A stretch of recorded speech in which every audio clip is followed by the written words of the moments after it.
Comment est-ce que je chante et me moque? Je fais mon boulot, qui est d'être en live. Non, non. De toute évidence, ce que je fais, c'est d'éviter de perdre. Au cœur de la nature sauvage de l'Alaska, loin du bruit du monde extérieur, se dresse une cabane pas comme les autres. Elle appartient à Noah Brown, le membre le plus mystérieux de la famille des Alaskan Bush People.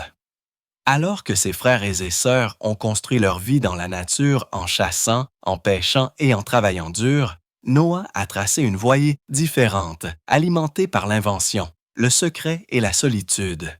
Pour le monde, il était le savant fou de la famille, toujours en train de bricoler, toujours en train d'expérimenter. Mais même ceux qui lui étaient le plus proche savaient peu de choses sur ce qui se passait derrière les portes closes de sa cachette privée.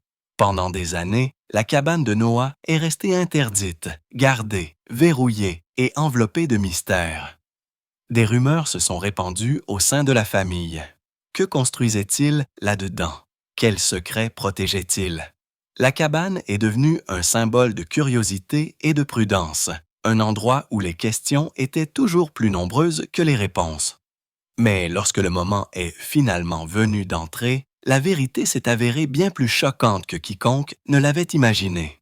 Des plans cachés aux caches de survie, des journaux codés à une pièce secrète dont personne ne connaissait l'existence, les découvertes allaient changer à jamais la façon dont sa famille et le monde voyaient Noah Brown. Alors, restez bien assis pendant que nous dévoilons ce qui se trouve dans la cabane de Noah, le monde secret de Noah. Noah Brown a toujours été le membre le plus intriguant de la famille Brown.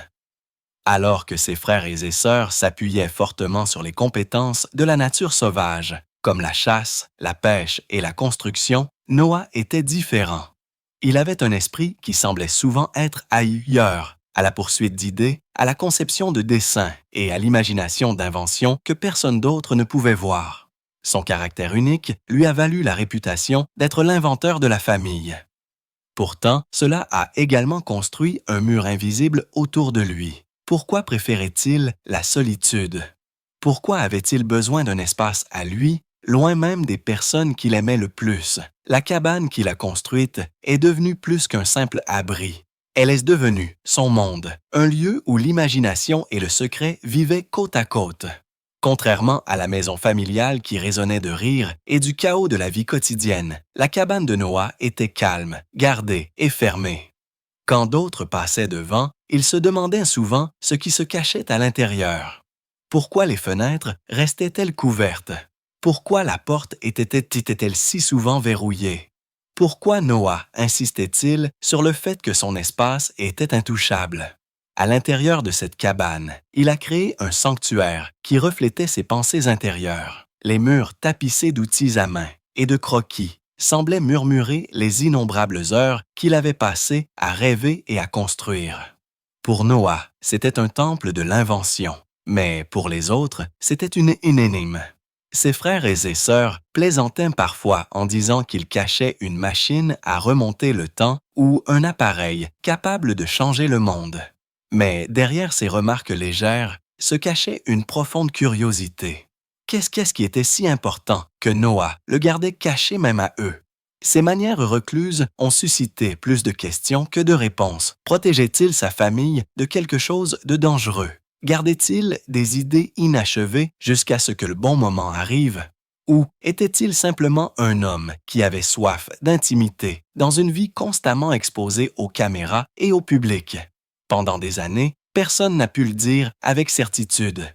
Il savait seulement que le monde de Noah était un monde de secrets. Ce secret rendait la cabane vivante de mystère. Chaque craquement du bois, chaque faible lumière venant de l'intérieur semblait porter une histoire qui attendait d'être racontée. Certains croyaient que Noah se préparait à l'inconnu, peut-être en stockant des provisions ou en fabriquant des inventions qui assureraient la survie, quoi que la nature sauvage leur réserve. D'autres pensaient que c'était émotionnel, une retraite où Noah pouvait s'accrocher à sa propre identité, loin du bruit de la vie de famille. Mais quelle que soit la raison, les questions ne se sont jamais arrêtées. Pourquoi un tel dévouement au secret? Que tentait-il de protéger? La vérité est que la cabane de Noah symbolisait plus que des portes cachées et des pensées privées. Elle symbolisait la tension entre son intelligence et son isolement. Elle soulevait la possibilité troublante que le génie et la solitude puissent parfois aller de pair. Et comme la famille allait bientôt le découvrir, entrer dans le monde secret de Noah signifiait découvrir des vérités qui les ébranleraient jusqu'au plus profond d'eux-mêmes. La porte verrouillée. Chaque cabane raconte une histoire, mais la cabane de Noah Brown racontait une histoire enveloppée de silence. À première vue, elle ressemblait à n'importe quel autre abri rustique niché dans la nature sauvage. Les murs étaient solides, le toit protégeait des tempêtes et le foyer extérieur évoquait de longues nuits passées dans une réflexion tranquille. Pourtant, quiconque s'approchait de la maison de Noah remarquait quelque chose d'inhabituel. Toutes les parties de la cabane n'étaient pas ouvertes. Il y avait des portes qui restaient fermées, des coins qui semblaient délibérément cachés et des serrures qui semblaient plus récentes que le reste de la structure. Qu'est-ce qui pouvait être si important qu'il fallait le tenir à l'abri de tous les regards curieux? La famille s'était habituée aux habitudes privées de Noah, mais la présence d'une porte verrouillée suscitait des questions difficiles à ignorer. Pourquoi un homme qui partageait presque tout de sa vie dans la nature sauvage garderait-il cet endroit secret? Était-ce seulement la retraite d'un inventeur qui voulait de l'espace pour ses pensées? Ou y avait-il quelque chose de bien plus troublant qui attendait derrière cette barrière? Chaque fois que quelqu'un tendait la main vers la poignée et la trouvait immobile, les questions se faisaient plus pressantes. Des murmures se faisaient entendre parmi les frères et sœurs. Certains plaisantaient en disant que Noah construisait un robot là-dedans. Là-dedans, une machine capable de couper du bois ou de chasser le cerf. D'autres se demandaient s'il construisait quelque chose de dangereux, un appareil trop risqué pour être laissé à découvert. Et d'autres encore pensaient que la porte verrouillée n'avait rien à voir avec des inventions. Pourrait-elle contenir des souvenirs trop douloureux à partager?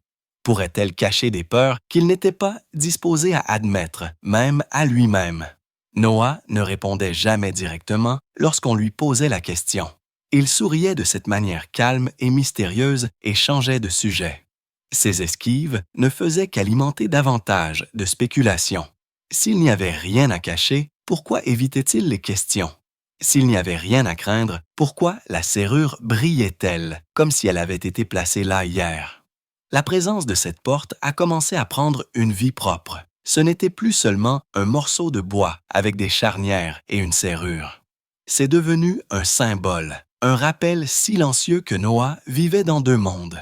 Dans le monde ouvert, il était le frère Brown inventif, partageant rire et connaissances.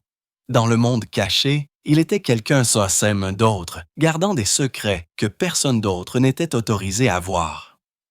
Quel genre d'homme choisit de construire une forteresse dans sa propre maison? Ceux qui passaient devant la porte verrouillée ressentaient souvent un frisson. C'était comme si la cabane elle-même gardait quelque chose qu'elle ne voulait pas révéler. Chaque question sans réponse poussait la famille à la suspicion. Que protégeait Noah? Pourquoi avait-il choisi le silence plutôt que l'honnêteté? Et le plus troublant de tout, que se passerait-il lorsque cette porte s'ouvrirait enfin? La porte verrouillée n'était pas seulement une frontière de bois et de métal. C'était une barrière de confiance, un gardien silencieux de mystère qui exigeait d'être dévoilé, les plans d'un esprit caché. Lorsque la famille a finalement réussi à regarder au-delà de la porte verrouillée de Noah Brown, ce qu'elle a trouvé, ce n'était pas des piles de vêtements ou du matériel de chasse. Au lieu de cela, la pièce a révélé quelque chose de bien plus révélateur sur qui était vraiment Noah. Étalé sur des tables, épinglées au mur et empilées en paquets soignés, se trouvaient des feuilles de papier remplies de croquis, de diagrammes et d'étranges calculs. Chaque dessin semblait ouvrir une fenêtre sur l'esprit d'un homme qui voyait le monde non seulement tel qu'il était, mais tel qu'il pouvait être. Pourquoi Noah cachait-il ses plans aux personnes qu'il aimait? Pourquoi les gardait-il comme s'il s'agissait de trésors trop sacrés pour être partagés? Les papiers montraient des dessins de machines qui n'avaient jamais été construites. Des outils de survie qui semblaient futuristes et des inventions qui mélangeaient la vie dans la nature sauvage avec la brillance scientifique. Certains ressemblaient à des purificateurs d'eau fabriqués à partir de ferraille. D'autres ressemblaient à des générateurs alimentés par des forces naturelles. Et d'autres encore étaient si inhabituels que même la famille ne pouvait pas deviner leur but. Noah se préparait-il discrètement à un avenir où la famille pourrait avoir besoin d'inventions pour survivre? Où ses croquis étaient-ils? Le résultat de nuits sans fin, où l'imagination n'avait aucune limite. Ce qui a le plus étonné la famille, c'est la précision. Noah avait tracé chaque ligne avec soin, marquant les détails avec des mesures écrites en toutes lettres, ne laissant jamais une page inachevée. Il semblait être un homme en guerre contre le temps, essayant de saisir chaque idée avant qu'elle ne lui échappe. Était-ce la raison de son isolement? La raison pour laquelle il gardait sa cabane scellée? Craignait-il que les autres ne comprennent pas la profondeur de sa vision? Alors que la famille feuilletait page après page, les questions se faisaient plus lourdes. Pourquoi Noah n'avait-il jamais parlé de ses dessins? Pourquoi les garder cachés au lieu de les montrer fièrement? Était-ce de l'humilité? Ou était-ce la peur que son génie soit considéré comme de la folie? Plus il voyait, plus il réalisait que le monde de Noah était bien plus riche qu'il ne l'avait imaginé. Ce n'était pas le travail d'un homme qui gribouillait nonchalamment pour s'amuser. C'était l'esprit de quelqu'un qui construisait tout un univers en secret.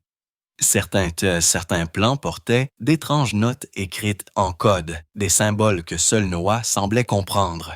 D'autres portaient des mots qui laissaient entendre des avertissements, comme s'il avait envisagé des dangers auxquels la famille n'avait même jamais pensé. Noah aurait-il pu prédire des difficultés qui les menaceraient un jour? Aurait-il pu préparer des réponses bien avant que les problèmes ne surviennent? La découverte a divisé la famille entre crainte et inquiétude. Noah était-il un génie incompris qui prévoyait les choses avant tout le monde? Ou était-il un homme se retirant de plus en plus dans ses pensées, incapable de laisser entrer le monde extérieur? Les plans racontaient une histoire que les mots ne pouvaient pas entièrement saisir. Ils révélaient l'intelligence de Noah, mais ils révélaient aussi son secret. Et derrière chaque croquis se cachait une question obsédante.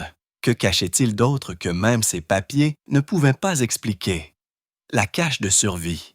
Plus la famille cherchait à l'intérieur de la cabane de Noah Brown, plus ses découvertes devenaient étonnantes.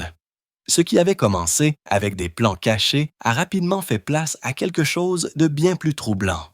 Dans des coins soigneusement dissimulés, derrière des panneaux de bois et sous des planches de plancher lâches, ils ont découvert des caches de provisions qui parlaient de préparation et de secrets.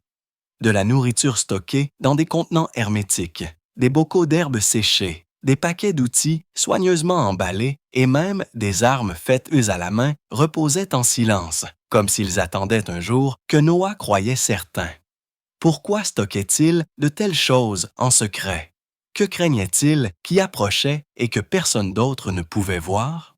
Chaque contenant semblait avoir une signification. Il y avait du riz mesuré et scellé comme s'il était destiné à durer des années. Il y avait des bouteilles d'état d'eau équipées de filtres que Noah avait lui-même construits.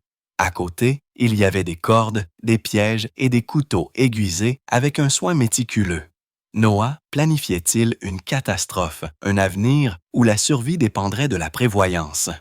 Ou était-ce seulement l'instinct d'un homme qui avait vécu si longtemps dans la nature qu'il ne faisait confiance à personne d'autre qu'à lui-même pour être prêt?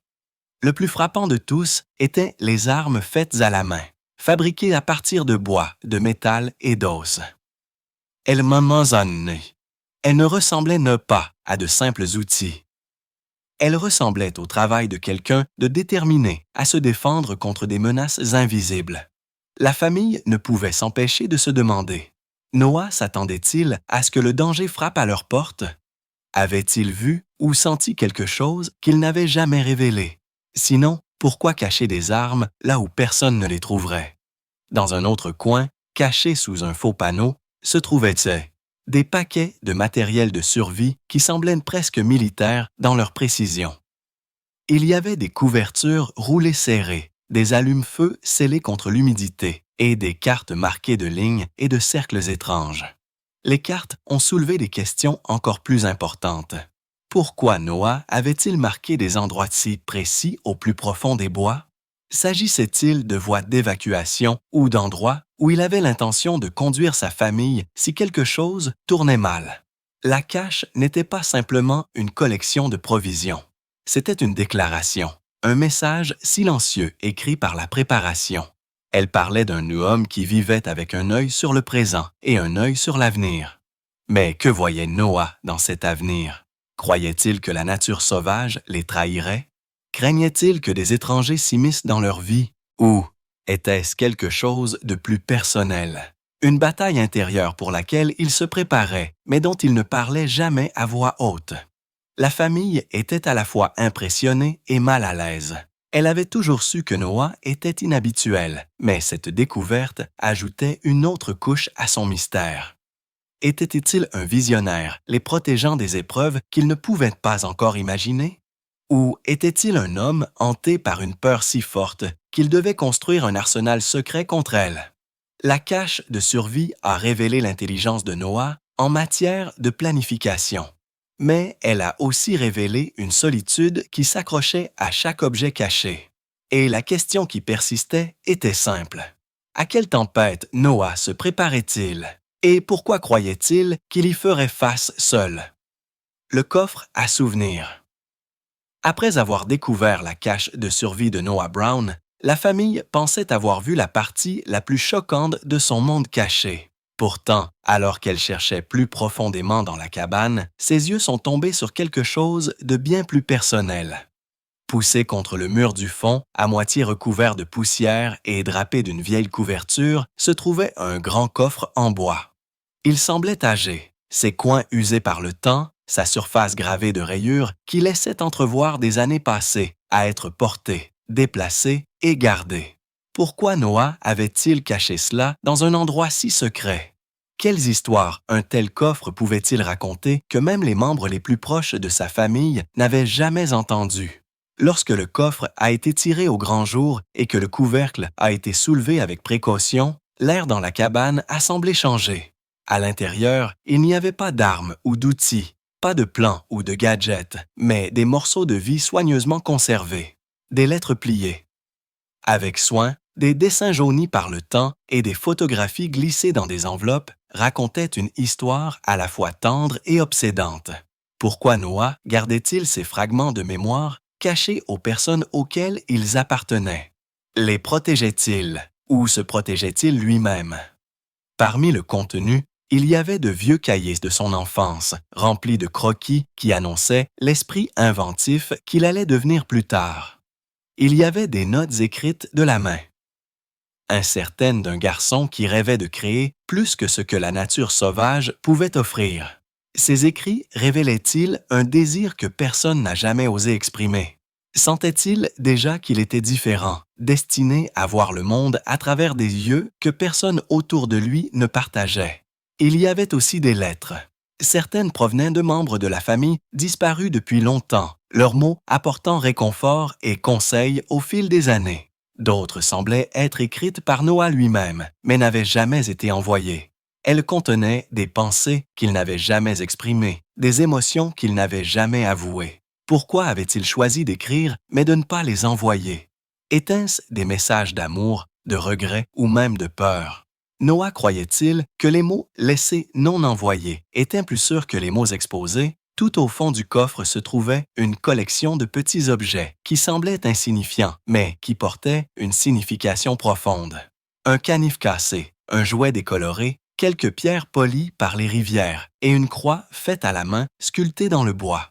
Ce n'étaient pas des trésors de richesse, mais des trésors de mémoire. Chaque pièce semblait ancrer Noah à des moments de son passé. Mais pourquoi les cacher dans un coffre à l'abri des regards? Était-ce parce que se souvenir d'eux était trop douloureux? Ou était-ce parce qu'il craignait que les autres ne comprennent pas le poids que ces petits objets portaient dans son cœur? La famille est restée silencieuse pendant qu'elle examinait le contenu. Ce n'était pas le Noah qu'elle pensait connaître. C'était un Noah qui ressentait profondément, qui portaient des souvenirs comme du verre fragile, craignant qu'ils ne se brisent s'ils étaient laissés à découvert. Le coffre était plus qu'un contenant d'objets. C'était un contenant d'une âme, de moments figés dans le temps, et la question la plus pressante persistait dans le silence. Quelle douleur ou quelle peur a poussé Noah à garder ses souvenirs secrets? Et que se passerait-il s'ils étaient finalement mis en lumière? Journaux codés. Si le coffre à souvenirs révélait le cœur de Noah Brown, alors la découverte suivante dévoilait les couloirs cachés de son esprit. Rangés dans un coin, empilés soigneusement dans une caisse en bois, se trouvaient des dizaines de journaux.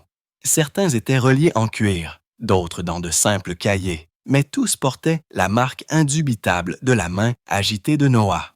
À première vue, ils semblaient être des écrits ordinaires. Pourtant, plus la famille les examinait, plus il devenait clair que ces journaux étaient tout sauf ordinaires. Pourquoi Noah avait-il rempli tant de pages de symboles, de codes et de dessins cryptiques? Quel secret croyait-il devoir écrire de telle manière que seul lui puisse jamais les comprendre? L'écriture était précise, presque obsessionnelle. Les phrases commençaient souvent clairement, pour ensuite se perdre dans des chaînes d'étranges symboles et de nombreux écrits en toutes lettres. Des diagrammes apparaissaient à côté, des flèches pointant dans des directions qui avaient peu de sens pour un œil non averti. Certaines pages contenaient de longues listes de questions écrites presque comme des énigmes destinées uniquement à lui-même. Noah essayait-il de communiquer avec quelqu'un ou écrivait-il pour préserver des pensées qu'il craignait d'oublier autrement? Ces journaux pouvaient-ils contenir des avertissements? Ou étaient-ils simplement les rêveries d'un génie trop accablé pour s'exprimer clairement? La famille a essayé de les lire à voix haute, mais la confusion s'est rapidement installée. Des passages entiers n'avaient aucun sens, comme s'ils avaient été écrits dans une langue inventée par Noah seul. Pourquoi créer une telle complexité, à moins qu'il n'y ait quelque chose qu'il avait désespérément besoin de cacher? Si ces journaux étaient destinés uniquement à lui-même, alors pourquoi s'efforcer de les déguiser dans un code si élaboré? Certaines entrées laissaient entendre des plans de survie, des itinéraires à travers la nature sauvage marqués de symboles codés. D'autres semblaient être des enregistrements d'expériences qu'il avait menées, détaillant les résultats d'une manière trop complexe pour que quiconque d'autre puisse les suivre. Puis, il y avait des pages remplies de pensées qui semblaient personnelles, des confessions de sentiments et de peurs soigneusement cachées sous des couches de mots cryptiques. Noah avouait-il des vérités qu'il n'osait pas dire à voix haute? Laissait-il derrière lui une piste d'indice que seule une personne dotée de patience et de perspicacité pourrait un jour percer? Plus la famille tournait les pages, plus elle devenait mal à l'aise. C'était une chose de cacher des provisions ou de garder des plans sous clé, mais cacher ses pensées sous des couches de code suggérait un homme profondément tiraillé. Noah avait-il peur que quelqu'un ne lise un jour ses vrais sentiments? Ou croyait-il que ses connaissances étaient trop dangereuses pour être révélées ouvertement? Les journaux se tenaient à la fois comme un bouclier et un miroir. Ils reflétaient l'intelligence de Noah, mais ils le protégeaient aussi d'être pleinement connu. Chaque symbole était comme une porte verrouillée. Chaque ligne est un puzzle qui ne demande qu'à être résolu. La famille ne pouvait que se demander, si quelqu'un devait un jour décoder les journaux de Noah, quelle vérité découvrirait-il? Trouverait-il le génie ou trouverait-il la folie cachée à la vue de tous? La pièce cachée. Les journaux avaient déjà bouleversé la famille. Mais la cabane de Noah Brown avait une autre révélation à découvrir. Alors qu'ils inspectaient tous les murs et les planchers, quelque chose de curieux a attiré leur attention. Une section du mur de la cabane ne sonnait pas de la même manière que le reste lorsqu'on la tapait. Le bois résonnait d'une manière creuse, comme s'il cachait un espace secret derrière lui. Pourquoi Noah se donnerait-il tant de mal pour déguiser une partie de sa maison? Qu'est-ce qui pouvait être si important qu'il ait ressenti le besoin de construire un faux mur pour le dissimuler? Avec un effort attentif, la famille a appuyé contre les planches jusqu'à ce que l'une d'elles se desserre et s'ouvre. Derrière, il n'y avait pas seulement un espace vide ou un espace de rangement. C'était toute une pièce cachée, petite mais construite avec soin. un endroit que Noah avait clairement l'intention de garder inconnu. La famille s'est figée en réalisant ce qu'elle regardait. Pourquoi Noah avait-il gardé cette pièce enfermée à l'abri du reste du monde? Et qu'avait-il fait à l'intérieur en secret total? La pièce elle-même était troublante dans sa précision. Les murs étaient tapissés d'étagères remplies de bocaux, d'outils et d'autres inventions de Noah. Il y avait un établi jonché de projets inachevés, de fils torsadés ensemble et de morceaux de métal façonnés en des formes que personne ne pouvait immédiatement reconnaître. Dans le coin se trouvait une chaise faisant face à un bureau recouvert de cahiers et d'étranges inventions. Noah passait-il des nuits sans fin ici, à travailler seul pendant que le reste de la famille dormait? Qu'est-ce qu'il créait dans cette chambre cachée qu'il estimait devoir être tenu à l'écart de tous les regards? Plus troublants encore étaient les objets qui suggéraient qu'il avait passé de longues heures à l'intérieur de cette pièce sans que personne ne le sache. Un petit lit de camp était étalé sur le sol. À côté, une lanterne et des emballages alimentaires vides. Cette pièce était-elle plus qu'un atelier? Était-ce un endroit où Noah cherchait refuge, se retirant dans un monde privé où même ses proches ne pouvaient pas entrer? Et si oui, qu'est-ce que cela disait de son état d'esprit? La famille a chuchoté entre elles, se demandant à voix haute ce que cette chambre secrète révélait de leur frère. Certains croyaient qu'il s'agissait d'une preuve de génie, la preuve que Noah avait tranquillement construit et préparé quelque chose de grandiose. D'autres se sentaient mal à l'aise, convaincus qu'un tel secret laissait entendre des peurs que Noah n'avait jamais osé avouer. Pourquoi construire toute une pièce cachée à moins de croire que le monde extérieur est dangereux? Quel danger Noah avait-il imaginé qui l'ont fait se retirer si complètement dans cet espace secret? Chaque objet dans cette pièce portait un poids. Chaque outil, chaque croquis, chaque création inachevée parlait d'un esprit qui n'était jamais au repos. Pourtant, sous l'admiration et la curiosité se cachait une question effrayante. Si Noah pouvait cacher quelque chose d'aussi important juste sous leur nez, qu'avait-il caché d'autre qu'ils n'avaient pas encore trouvé? La pièce cachée était plus que du bois et des clous. C'était un monde dans un monde. Un endroit où le génie de Noah et son secret se rejoignaient d'une manière à laquelle personne ne s'attendait. Et alors que la famille se tenait en silence, une question refusait de quitter leurs esprits. Avait-il vraiment découvert tous les secrets de Noah? Ou n'avait-il fait qu'effleurer la surface, le choc et la réalisation? Les découvertes à l'intérieur de la cabane de Noah Brown étaient pas passées de surprenantes à accablantes. Les plans avaient montré une brillance cachée. La cache de survie avait révélé un homme se préparant à des tempêtes que personne d'autre n'avait vues. Le coffre à souvenirs avait découvert un cœur tendre qui aspirait à la connexion, mais craignait l'exposition. Les journaux codés laissaient entendre des pensées trop profondes et trop gardées pour que les autres puissent les saisir. Et puis la pièce cachée avait brisé toutes les hypothèses que la famille avait sur la vie de Noah dans la nature. Alors qu'ils se tenaient ensemble en silence, entourés d'inventions, de codes, d'armes et de souvenirs, une lourde réalisation a commencé à s'abattre sur eux. Qui était le frère qu'ils pensaient connaître? L'avait-il jamais vraiment compris? Au début, il y avait de l'admiration. Comment un seul homme pouvait-il créer autant, se préparer si soigneusement et garder son monde intérieur avec une telle détermination? Son génie ne pouvait être nié. Ses inventions, ses journaux et son atelier secret prouvaient tous que Noah possédait un esprit bien en avance sur son environnement. Pourtant, à côté de l'admiration, il y avait du malaise. Pourquoi avait-il choisi le secret plutôt que la confiance? Pourquoi avait-il vécu comme s'il se préparait à des batailles dont le reste de la famille ignorait même l'existence? Noah les protégeait-il ou se protégeait-il d'eux? Les frères et sœurs ont échangé des regards lourds de questions qu'ils ne pouvaient pas facilement poser à voix haute. Certains voyaient dans le secret de Noah l'ombre de la peur. Avait-il combattu des angoisses trop profondes pour être partagé? Le poids d'être différent dans une famille construite sur une simplicité rude l'avait-il forcé à se réfugier dans un monde à part? D'autres y voyaient de la force et de la vision. Peut-être Noah avait-il porté une responsabilité qu'il n'avait jamais reconnue, se préparant en silence à un avenir que lui seul pouvait imaginer. Quelle vision était vraie? L'admiration et la peur pouvaient-elles coexister chez le même homme? Le poids émotionnel s'est accentué lorsqu'ils ont considéré le coût d'un tel isolement. Alors qu'ils riaient ensemble autour des feux de camp, Noah s'était retiré dans des pièces cachées et des journaux secrets.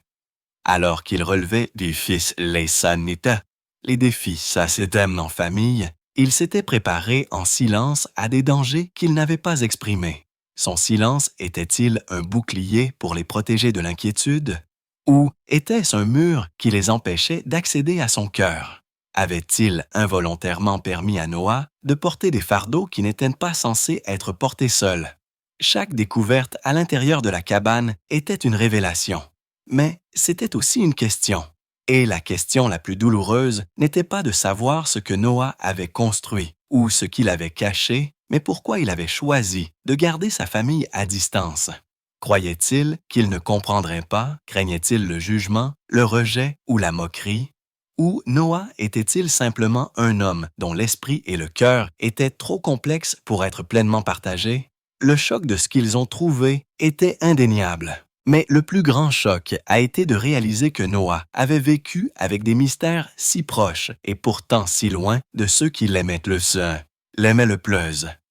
Et maintenant, il se demandait qu'était-ce ce qu'il adviendrait de ces secrets maintenant qu'ils avaient été révélés. L'héritage de la cabane. Lorsque la famille s'est finalement éloignée de la cabane de Noah Brown, leur cœur était lourd de plus que le poids de la découverte. Ils étaient entrés en s'attendant peut-être à un aperçu des habitudes inhabituelles de Noah. Pourtant, ils sont repartis avec une toute nouvelle compréhension de l'homme qu'ils pensaient connaître. La cabane n'était plus seulement un abri construit dans la nature sauvage. C'était une voûte de secrets, un musée de souvenirs et une forteresse d'inventions. Qu'est-ce que cela signifiait pour la place de Noah au sein de la famille? Quel héritage laisserait-il derrière lui, non seulement pour ses proches, mais pour tous ceux qui entendraient son histoire?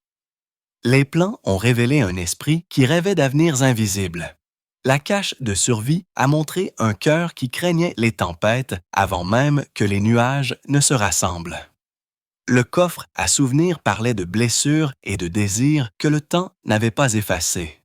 Les journaux écrits en code laissaient entendre des pensées trop complexes ou trop privées pour être révélées. Et la pièce cachée était la preuve ultime d'un homme qui vivait dans deux mondes.